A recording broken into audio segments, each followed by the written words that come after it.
All right, everybody, thanks for joining us. We are getting ready to do a Facebook Live event for NTA. I see people are starting to come in already, so be patient for just a minute and we'll get set up and we'll start this presentation here in just a minute.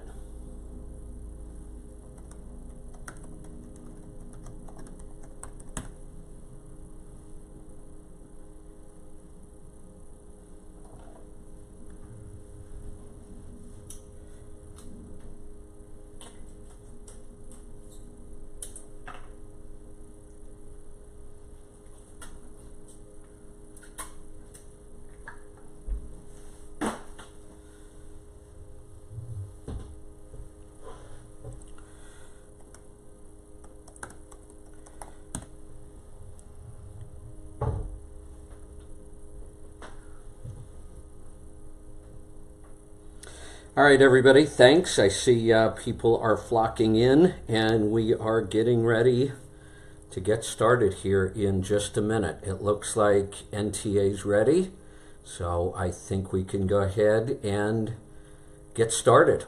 All right, first off, thanks for joining us today. I'm excited to be here and excited to be talking about the NTA and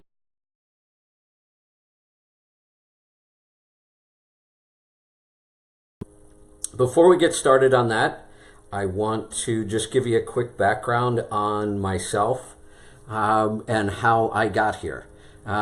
Probably a little different than most people, but I'll go far enough back. So I've always been somewhat interested in nutrition and health and fitness. I started wrestling at a very early age, and weight was always an issue in wrestling. So I've always dealt with trying to lose weight, maintain a good low body fat.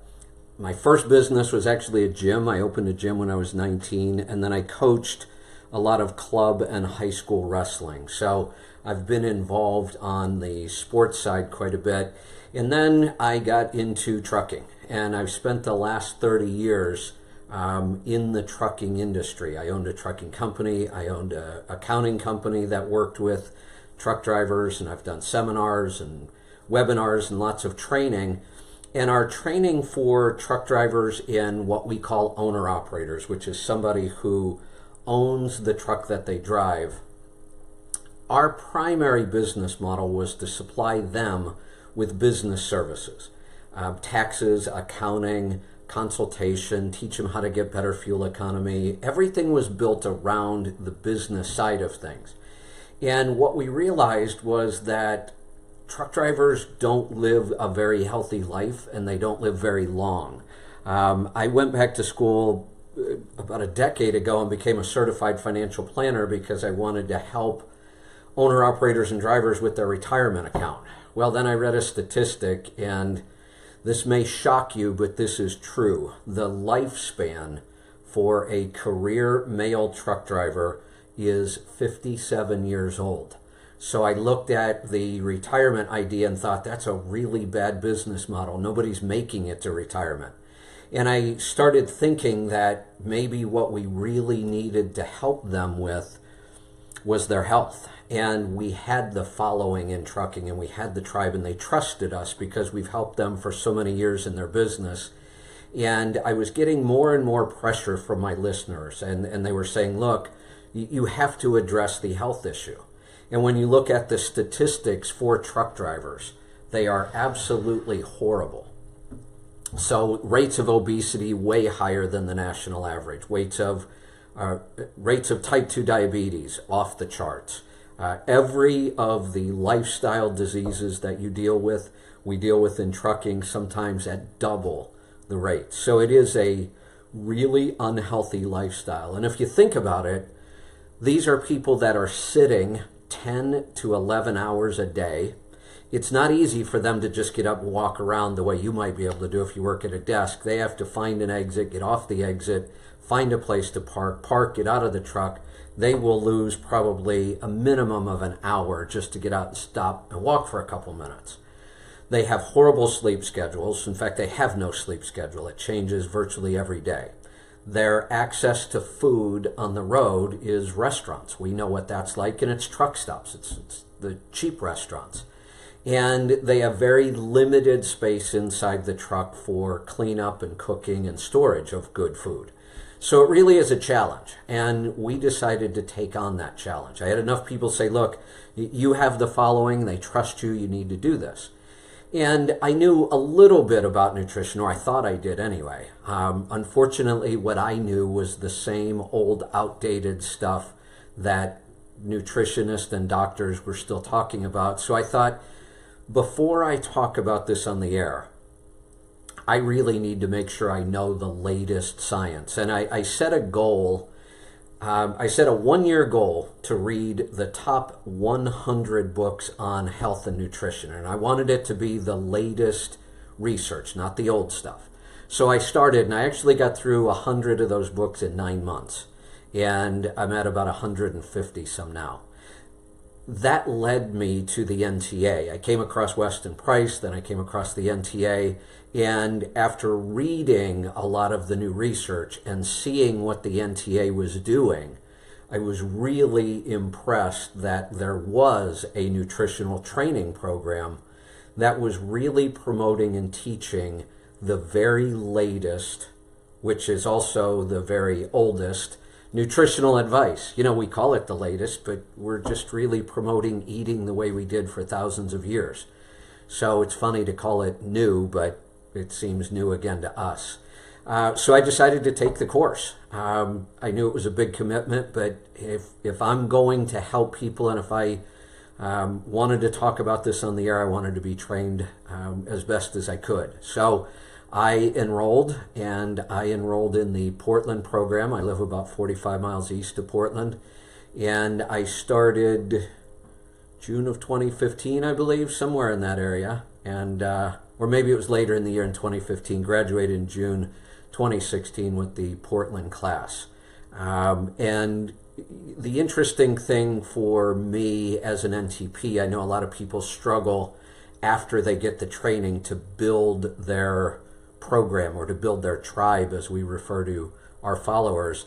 We already had the tribe. So for me already, just graduating less than a year ago, we're absolutely swamped. We're working with a lot of clients. We're having amazing success.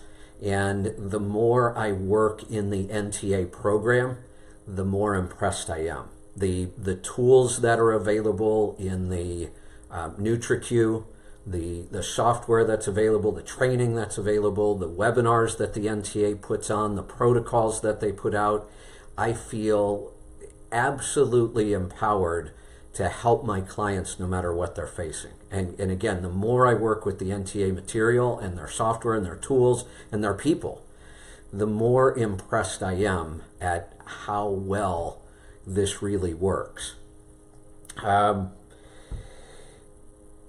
So I'd love to encourage people to look at the NTA. I want to make a comparison. I talked about doing the CFP program, and I did that about 10 years ago. And it was an extremely difficult program. 3 years of classes. The exam was it was 14 hours long, really, really in-depth, very difficult. You only get one shot to pass, and it's pass-fail. The year I took it, 47% of the people passed. That means 53% failed. And I wanted to take it for a lot of good personal information, and I thought I could use it to help my clients. And honestly, after 3 years, I was really disappointed in the material. And I would never recommend that somebody go through that just for their own benefit. But on the other hand, the NTA material, I have actually recommended people take it if they have no plans on going into practice, just because there is so much good advice and information and training and knowledge about nutrition that it would be worth it to take it just for yourself and the benefit of your family and friends. You can learn so much, and you'd be able to help so many people even if you didn't decide to go into practice. If you are in practice, I believe we have lots of NTPs and NTCs watching right now. I'd like to talk a little bit about a business model. And I just spoke at the NTA conference, and I talked a little bit about this. I did some talks on business and taxes and accounting, and I did a little bit on building the business. And what I talked about was the model that I've always used, which is to really focus on a niche client and understand that client really well.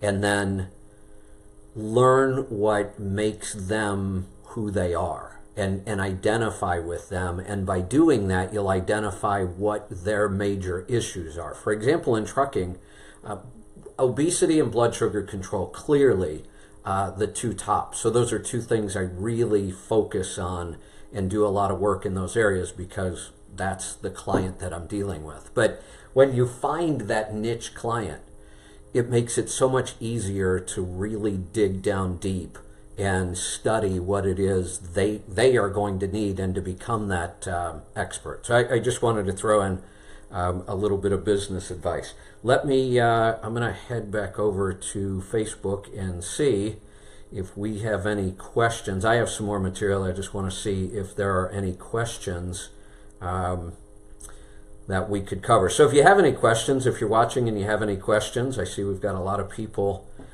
in here right now. You could go ahead and send a question and I'll work on answering some of those. So again, to go back to the program, and what I was really impressed about is that even though it really does dig down deep into some physiology and systems of the body, the program makes it really easy to understand. I was very impressed with the training, both online and the live in-class weekends and the conference and all the other tools that the NTA provides, because they've made it so easy to understand and work with my clients, and we're actually seeing amazing results. We have so many stories of truck drivers, and this is something many people may not know about truck drivers, is that they do have to take a mandatory physical every 2 years, and it's a special DOT physical. And if they flunk that physical, they lose their ability to drive. They lose their commercial driver's license. So imagine it's bad enough when we get sick or unhealthy, but to the point that you would lose your ability to earn a living the way that you're used to. So staying healthy for drivers is really important. And one of the things that can happen is if their A1C, their blood sugar number, shows up too high, or their blood pressure shows up too high, or they have sleep apnea symptoms, those could all give them what's called a limited medical card. So instead of a 2-year medical card, they may get a 1-year or a 6-month, or in extreme cases, only a 3-month card. And then they would have to work towards correcting that issue and retake the physical again. And we had drivers who had lost their physical. We had a driver who was over 10 on his A1C, and we were able to get his A1C down in the low 6 range in less than 60 days, and he was able to pass his CDL and go back to driving for a living. And we've done that many, many times with both blood sugar and blood pressure and weight and sleep apnea and many issues. So it's incredibly satisfying when you work with clients and they've struggled with their health for years, maybe even decades. They're taking more and more prescription drugs and their symptoms get worse and they're fighting side effects from all the drugs. And when you're able to help them and move them off of those drugs and see their symptoms get better and better, that's incredibly satisfying. Even more so when you also know that that is affecting their ability to earn a living and support their family. So again, I can't say enough about what the NTA training has done for myself and our company here at Let's Truck.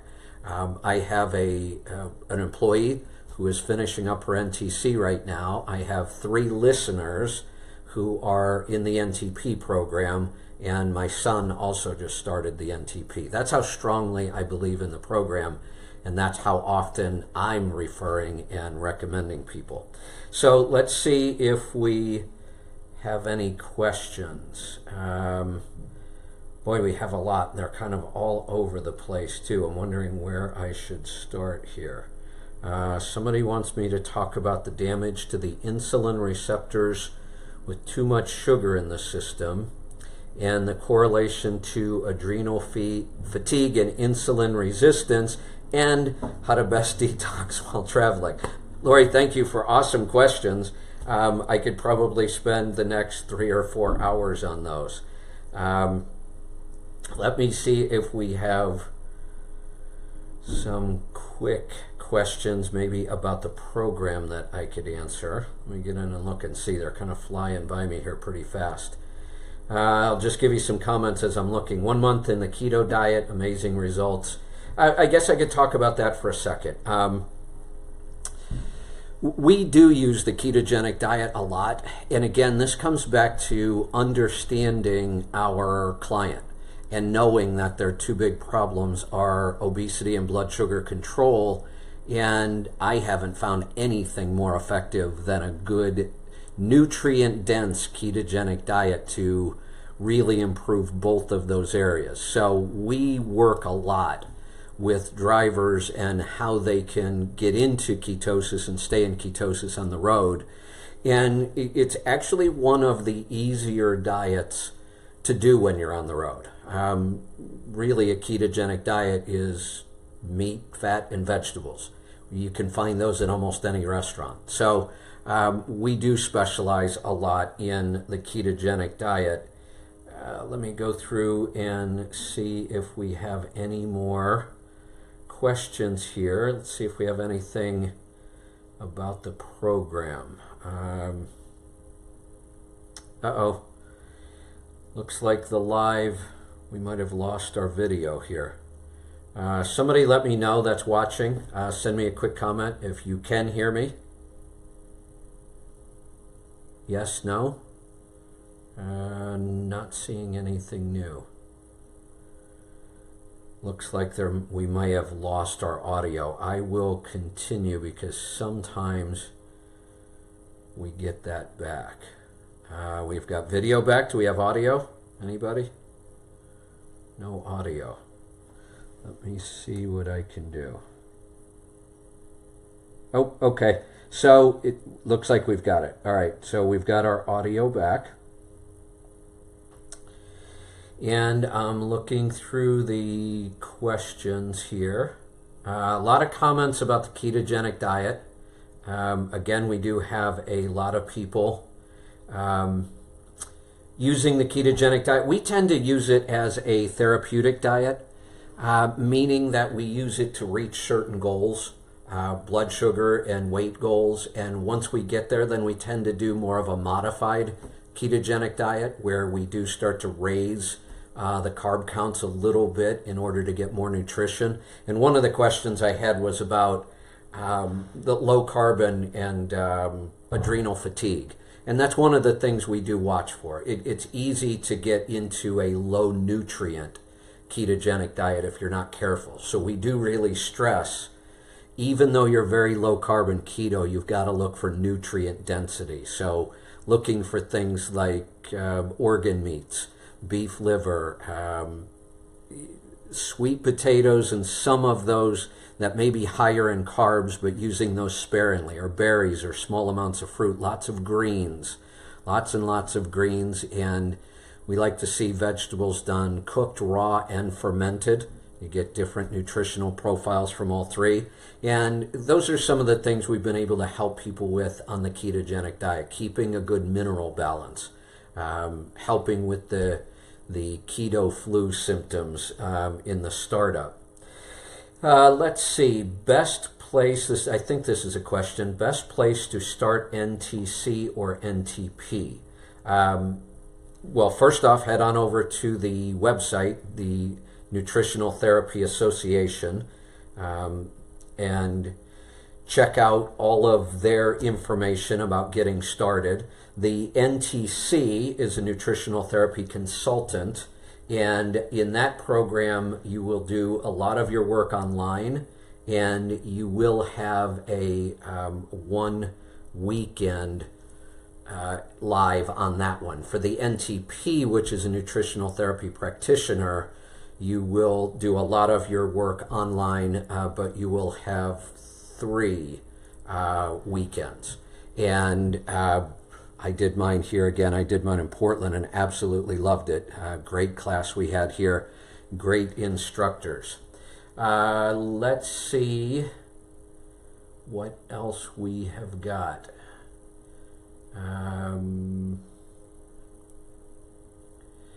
How can we get started with one of your starter plans? And I assume they're talking about ours in particular. I'm not really here to sell our services. You can always go to letstruck.com. That's our website. You can find our information there. Today was really about the NTA program, the NTA itself, the program, what the program's all about, the kind of things you learn. I'm getting a lot of specific nutritional questions. Maybe I would ask Leanne, if you're listening, jump in. Do you want me to work on the specific nutritional questions, or should I look for questions more on the program? I have a ton, like I say, I have a ton of very specific health questions that I could probably spend a lot of time on. Also, if anybody, real quick, if anybody needs any help directly from us, you can always call our Tribe Care team. That's 855-800-FUEL, 855-800-3835. It looks like I am getting some reports again. It looks like video and audio might be coming in. Okay, Leanne, thanks. I guess I will start looking for some questions. All right, from Richard. My blood pressure is high, brought it down with meds using blood pressure medication and oregano. It says Oregon, but I'll bet it's oregano. Dropped my blood pressure down to 124/89. Just wondering, will I do better with your Berberine? Yes, possibly. Berberine is a fairly new for us. It seems like it's been around a while. I'm not sure how I missed this one, but I've been doing a lot more research on Berberine, and at first it almost seems like it's a little too good to be true, but we have been working with it. We are seeing really good results with Berberine and lowering blood sugar and blood pressure. Let me be really clear about something though, because I get a lot of questions like this. I am a big believer that we don't even look at supplements till we get the diet right. I just think that we're wasting a lot of time and a lot of money thinking that a supplement alone is really going to solve anything. And many times we see people not have a whole lot of success, and then unfortunately they start to believe that supplements just don't work. In fact, I believed that for years. Now that I've seen targeted supplements used correctly with a good, clean, nutrient-dense whole food diet, I am actually really impressed with what we were able to accomplish with supplements. And so far, our early results with the Berberine seem really positive. So if you are still looking to get the blood pressure down a little bit, you've cleaned up your diet. Another thing with blood pressure, diet is a big part, no question, but so is lifestyle. So look at things like deep breathing techniques and yoga and meditation, hypnosis, things that will really calm you down and relax you can go a long way towards lowering blood pressure without medication or supplements. All right, John, 1 month on keto, amazing results, thanks. I see a couple shout outs from people I went to class with, so hey everybody, thanks for all the encouragement. It was great being in class with you. Friend has been on, here's another question from Patrick. Friend has been on Whole30 and ketogenic compliant for 3 months and has only lost 8 pounds. We think she has a thyroid problem. What should she do? Great question, and we get this a lot. Many people will try one of these therapeutic diets on their own, and there's nothing wrong with that, whether it's keto or Whole30, GAPS, whatever it might be. There are good books, there are good resources. Certainly try it on your own. We encourage people to get involved in their own healthcare. When we see keto not working, and that's, I would say 2 out of 10. It's almost always women, but occasionally we find some of these same stumbling blocks for men. The first place we look is digestion. And women, I think, struggle with this more because women are much more prone to have been on a low-fat diet. Then when they switch or attempt to switch to a high-fat diet like keto, they're not digesting their fats well. That's where we need the digestive support of the HCl, the digestive enzymes, and the bile salts and liver and gallbladder support, along with a good probiotic. And when we get digestion in order, many times the keto results will really kick in. The weight loss, the energy. If you can't digest the fat in the ketogenic diet, you won't have the fat to produce the ketones. You also won't have the carbs, and you're going to be stuck in that keto flu. No energy, nausea, muscle cramps, all of those things. I actually have a protocol up on my website that you can follow that helps you get into ketosis and avoid all the keto flu symptoms. If the digestion doesn't work, next is almost always adrenals and thyroid. Now, if you get to this, the point where the keto diet really isn't working for you in the beginning, if you're 2 out of the 10 that it doesn't work for right away, I would highly recommend you get with an NTP, and you may even want to look for an NTP that really works with the keto diet. And if they need to, then they can help you with the digestion, and if that works, then you're all set. If not, they can move on and help you with the adrenals as well. And we do face both of those issues quite often. Even somebody might get into ketosis, do really well for a month, and then plateau. And then many times we will go back and look at adrenals. Again, remember, stay hydrated, keep mineral balance up. We have a supplement in our store called Light Balance, which is a balance of sodium, magnesium, potassium. Really helps with some of those keto flu symptoms. Let's see what else we've got here.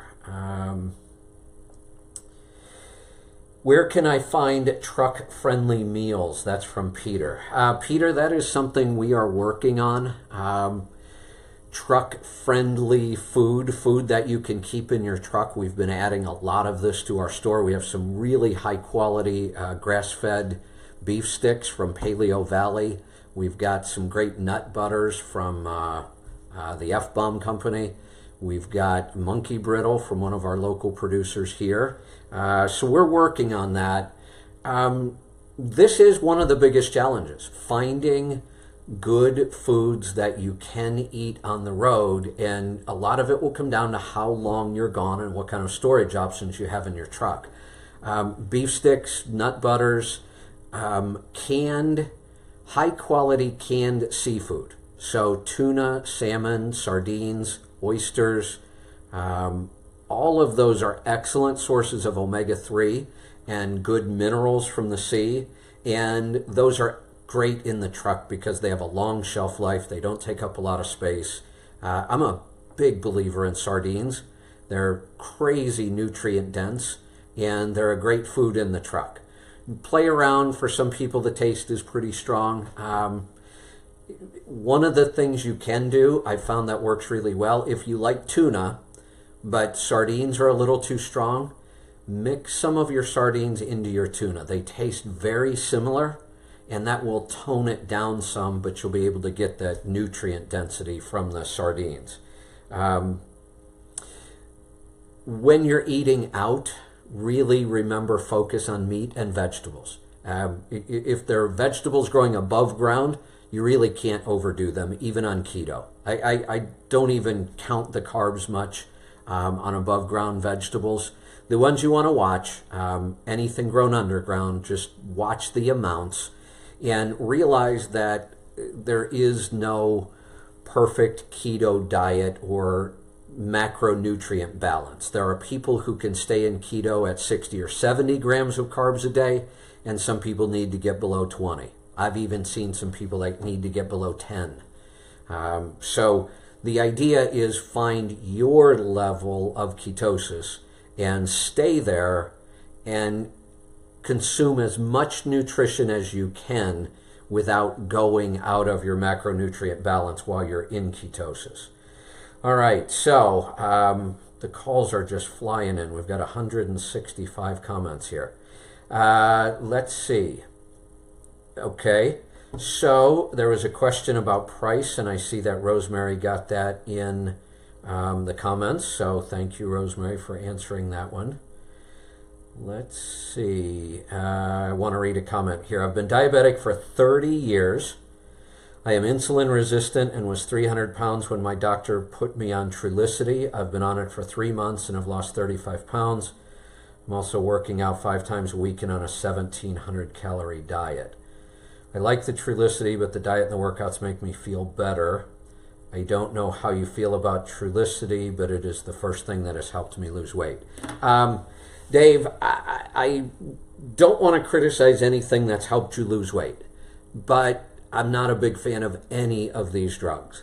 There's lots of side effects, and the thing you've got to remember is if all you do is change the drug, you'll be on that drug the rest of your life. I'm glad you're getting some results from it, but if we think about diabetes, this is really, if we look at it on the surface, this is a very simple disease to understand. Diabetes is too much sugar in your blood. And there's a really simple way to fix this, and that is don't put the sugar in your body in the first place. And that includes starch. Sugar and starch, carbohydrates, turn to glucose in your body. If we don't put them in our body in the first place, we can't have high blood sugar. There are a couple other things, too much protein, but for the most part, if we lower that carb count, and for somebody who has been diabetic for 30 years and is now on Trulicity, you would probably need to go down under 20 grams of net carbs a day. And we would do that as long as we needed to get you to your weight goals and your blood sugar goals. Again, we have taken people with A1Cs over 10 and got them down into the 5 and 6 range, which is really approaching normal again. Let's see, what else do we have? Lots of questions about the cost of the program. That one's been answered. Looks like, let me just answer that one in case you're not seeing it. Oh, now I lost it too. There are 2 prices. I know the NTC and the NTP. It looks like $5,400 for the NTP program in the U.S. And I will tell you this: there's some help. There's some finance programs that work well, and it may sound expensive, but when you see the value of what you are going to learn, if you only use this information for yourself, nobody else, it would be worth every penny. And in fact, you would save more than that over the rest of your life in healthcare and so many other things. So I would highly encourage you, if you're interested, find a way. It really is worth it. And then when you think, not only could you help yourself with this knowledge, you could help your friends, your family, your kids, your loved ones. It's just an amazing thing to have this knowledge and be able to help somebody at this level. Let's see. Can you take NTC or NTP online? That's from Roderick. Most of it is online, Roderick, but there are, in the NTC, you have the 1 live weekend, and in the NTP, you have the 3 live weekends. The NTC, that live weekend is usually held, I believe, just in one place. Somebody will correct me if I'm wrong on that. The NTP weekends there are locations all over the country, actually all over the world. So those you're much more likely to find someplace close to home to go for your weekends. For example, I was here in Portland. It was just 45 minutes away from where we needed to go for our live weekends. Hey Dean, waving from Las Vegas, been on keto for 3 months, love it so far. What else do we have here? Regular listener, overwhelmed. How do I get started? Good question, David. And the way we like to get started with everybody is our NutriQ. This is part of the toolkit that I talked about from the NTA that I'm so impressed with. If you go to our website, you can request a NutriQ assessment. We'll send you a link. You go in and you answer all the questions online. It's really simple too. You don't have to do a lot of typing or writing. We ask a question, you choose a response, and from that, we can identify what's going on in your body. Do you need help in digestion or blood sugar control or mineral balance or adrenals or whatever it might be? And that will give us an idea of where to get you started. And then we could create a diet and tell you what you should be eating, what you shouldn't be eating, and we could go from there. So the best way to get started is to request that NutriQ assessment. All right, what other questions? What can I eat from Burger King? Good question. And this goes for any restaurant, any fast food restaurant, any sit-down restaurant. Here's one of my best strategies for eating keto, especially on the road, whether it's fast food or a sit-down restaurant. Virtually every restaurant I've ever been in has a burger menu. So they might have their bacon double cheeseburger, they might have their jalapeno burger, they might have their mushroom burger, and then they always have a salad menu. They may have their cranberry walnut salad, their field green salad, their Caesar salad, their chef salad, whatever it is. My favorite meal is to pick the burger I want the most and the salad I want the most and tell them to serve the burger with no bun on top of the salad.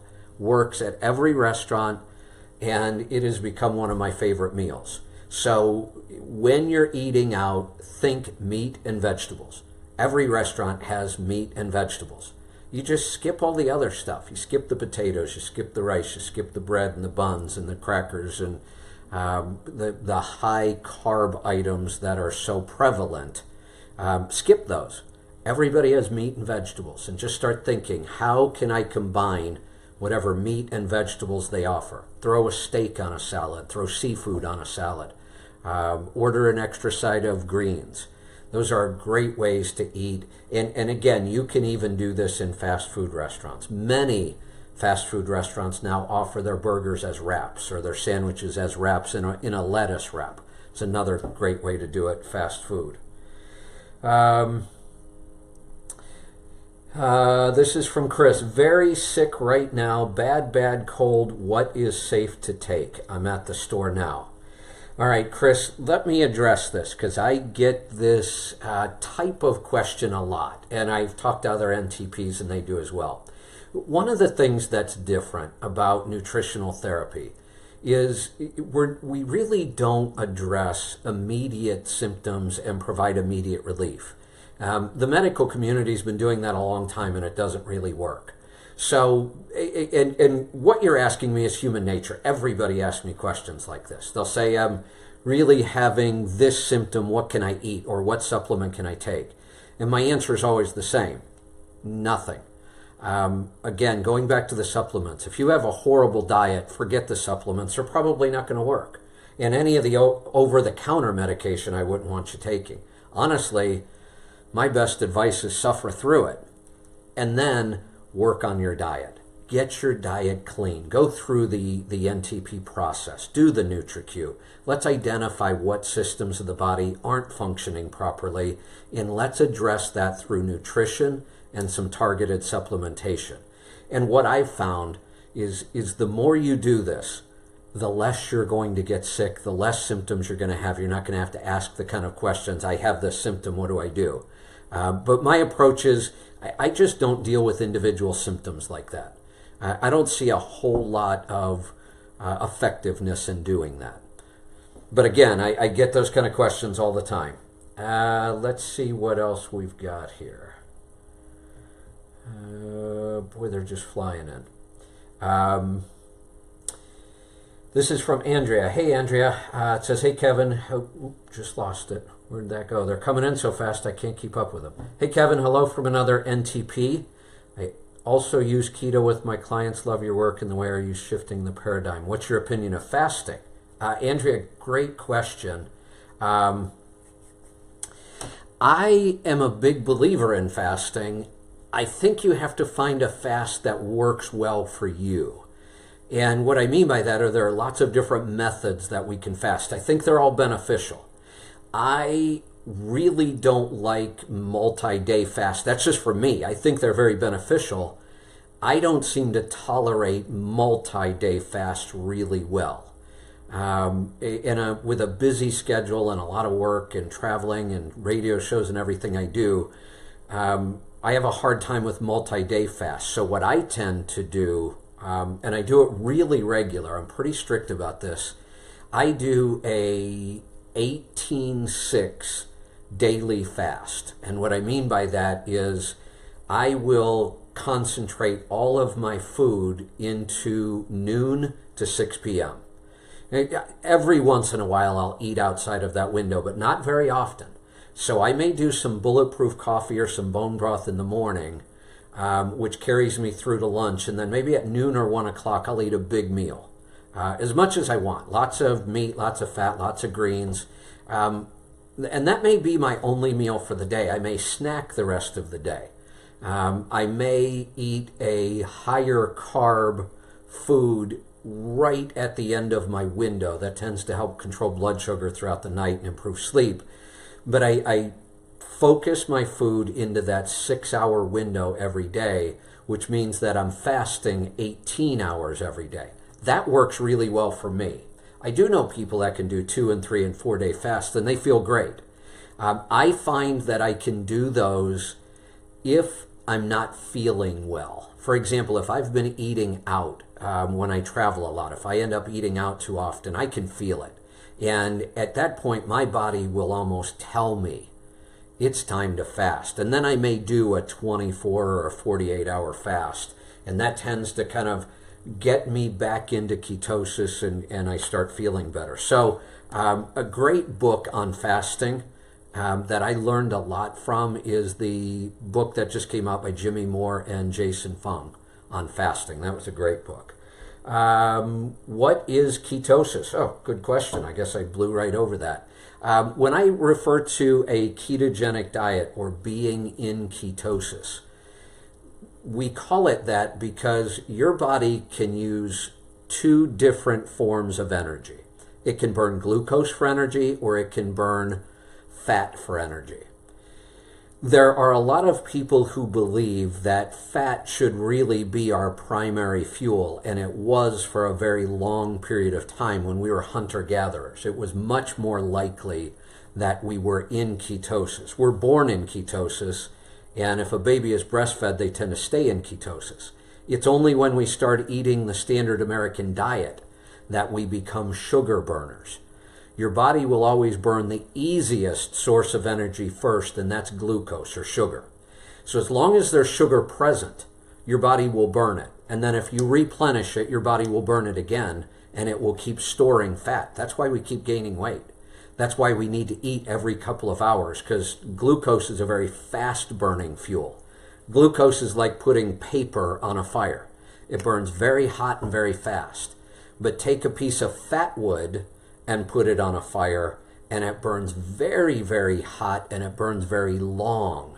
And that's what fat does in our body. That's the difference in our body between using glucose for energy. It's hot, but it burns fast, and it's gone, and then we have to replenish it. That's why we're hungry all the time. With fat, fat is long burning. So to get back to why we call it a ketogenic diet or ketosis, when you reduce your carbohydrate load enough that your body has consumed all the glucose, and then it has to start burning fat. We know that that happens because your body will convert the fat into ketones, and your body will use those ketones for energy. Your brain loves to function on ketones. Your heart, its best source of energy is ketones. So ketones are incredibly healthy for us, and being in ketosis is healthy. And we get there by getting carbohydrates low enough that we don't have the glucose to use as energy, and our body will then start using the fat. If you eat fat, it will use the fat you're eating for energy. If you're fasting, it will use the fat that's already on your body for energy. That's why we see such consistent, strong weight loss on a ketogenic diet. And because the carb count is so low, that's why we see so many improvements in blood sugar control. All right, anybody else? Lots of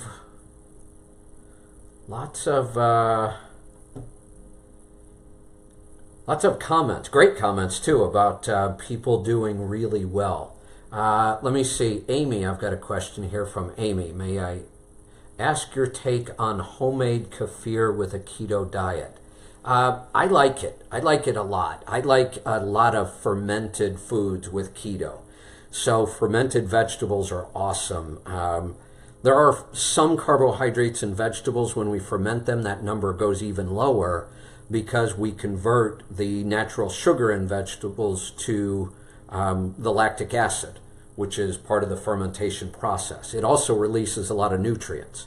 So I love fermented foods, and even with the carb count on some of them. So if we look at kefirs and yogurts, they can have a higher carb count. And you want to watch that they don't have added sugars and things like that. But if we're looking at good, natural, obviously yours is homemade, absolutely, I would highly recommend adding kefir as long as you're not having any problems with dairy. We want to make sure that we're not having dairy issues. But if you're tolerating dairy well, and there are people that don't tolerate milk or cheese, but do tolerate yogurt and kefir because of the enzymes and the bacteria that's in there help with digestion. So I would say experiment with it. And if kefir is working well for you and you keep it within your carb count for the day, I think adding a good high quality kefir or all of the probiotic foods is a great idea. All right, let's see. What else do we have here? What would be a good diet supplement for lupus? All right, so I'm glad you asked it in that way, because you asked it which would be a good diet / supplement. And then you asked about the supplements. Diet first, clearly. I would look at the AIP protocols or the elimination type diet. So lupus is an autoimmune disease, and there are what are called AIPs, autoimmune protocol diseases, that are addressed towards autoimmune conditions, all of them. So you could look up AIP diets, AIP protocols, a Whole30 diet, a GAPS diet. Many of the elimination diets are very effective at helping with autoimmune conditions. We do also see a lot of improvement in autoimmune conditions with a ketogenic diet. And I think it's because it's an elimination diet as well. If you're going to keep your carbs under 20 grams a day and get into ketosis, you're going to have to eliminate a lot of the foods that seem to help with this. So that's what I would say for the diet. I'm not going to make a recommendation on supplements because we would want to, first off, we would want to see the full workup on the NutriQ assessment. We would want to see what the diet has been like, what the symptoms are looking like, what lifestyle issues are going on. So I don't want to make just a blanket recommendation about supplements. Again, diet first. And you may find such great results with diet that we won't even have to target the lupus with supplements. We may target other things like digestion and adrenals. So get the diet right first, work with an NTP or an NTC, fill out the NutriQ, and let's get that process started. And the good news is we've just seen incredible results with autoimmune diseases like this and improvement through diet alone and some very targeted supplementation. And again, that's why I don't really want to try to address supplementation without more information. Okay, let me read this one from Colin. My wife really needs to make changes, but she is discouraged, depression, and thinks keto is a gimmick, even dangerous. Our son has been type 1 for 17 years, since he was 10 months old, and what she has learned through that makes her doubtful, a good resource that she can more likely trust. Yeah, I understand. And any time it comes to health advice, there are so many conflicting opinions out there. I'm sure one of the things she has come across with type 1 is the fear of ketoacidosis, and I'm sure that's what she thinks is dangerous. Type 1 diabetics do need to be aware of ketoacidosis, no question. But ketosis and ketoacidosis are two very different things. Let's set diabetics aside for a second. For a healthy human being, it's virtually impossible to get into ketoacidosis. In order for that to happen, there has to be almost a complete absence of insulin. So even when you have a type 2 diabetic who might be insulin dependent, their body still produces insulin. So it's really difficult to ever get into a state of ketoacidosis. A type 1 without insulin could. They do have to be careful of that. Even type 1s can definitely benefit from a well-managed ketogenic diet. And there isn't any danger if it's being managed. Type 2 diabetics will definitely benefit, and even healthy people with no blood sugar issues could benefit, or if you're borderline blood sugar. So I understand her concern. I'm sure that's an issue she's come across. There are a couple resources I would give you. Dietdoctor.com has got great information from doctors, medical doctors, about diabetes, both type 1 and type 2, and a high-fat, low-carb diet. Great resources there. Dr. Mark Hyman from the functional medicine group at the Cleveland Clinic has got great material. Jimmy Moore, Jason Fung, Dr. Axe. There are lots of people with really solid credentials that are recommending ketogenic diets and recommending them for even type 1 diabetics. Let's go to, let me add one thing to that. If you are on any kind of medication for blood sugar or blood pressure, you need to work with your medical care professional, whether that's a doctor, a naturopath, whoever it might be, to monitor and adjust the drugs you're taking. Otherwise, you can actually end up with low blood sugar and low blood pressure. Both of those are dangerous. And I'm not saying that to scare you, because it's easily managed, but you do want somebody monitoring the levels of insulin or diabetic medications or blood pressure medications when you're converting to a high-fat, low-carb diet. All right, another question from Kyra. I had chronic body pain, migraines, depression, and bladder issues, then changed my diet to the Whole30. I have food allergies to gluten, corn, and dairy. I'm now pain-free and drug-free. The power of food has been amazing. Kyra, thank you so much for that feedback. That is awesome, and I couldn't agree more. The power of food is amazing. And I heard it many, many times going through the program, but I absolutely love it. The properly prepared, nutrient-dense, whole food diet. I think I may get that tattooed somewhere. I don't know. What else do we have? I know we're coming up on the end of our time here. Any other questions? Let's see. I have one from Mark. Is freeze-dried organ meats in capsules an acceptable way to get organ meats, particularly if you don't like organ meats? Yes, absolutely. We always try to get our nutrients from whole food first. No question. I get the organ meat thing. Beef liver, in my opinion, may be the most nutritious food on the planet, but there are a lot of people that just don't like the taste or the texture. Let me give you a couple tricks to try, because again, we'd love to see you get it with food first. I have 2 recipes, and I'm trying to develop more that kind of hide the taste of beef liver for people who don't like it. The first one is a burger recipe. Take a third of ground beef. That could be a third of a pound, a third of anything. A third of ground beef, let's call it a third of a pound. A third of a pound of bacon, and a third of a pound of beef liver. Now, I like to get the highest quality I can get, so it's going to be grass-fed beef liver, and pastured pork bacon. But don't sweat that too much. If you have to use conventional, then use it. I throw all 3 of them in a food processor or a meat grinder. If you have a meat grinder, it works even better.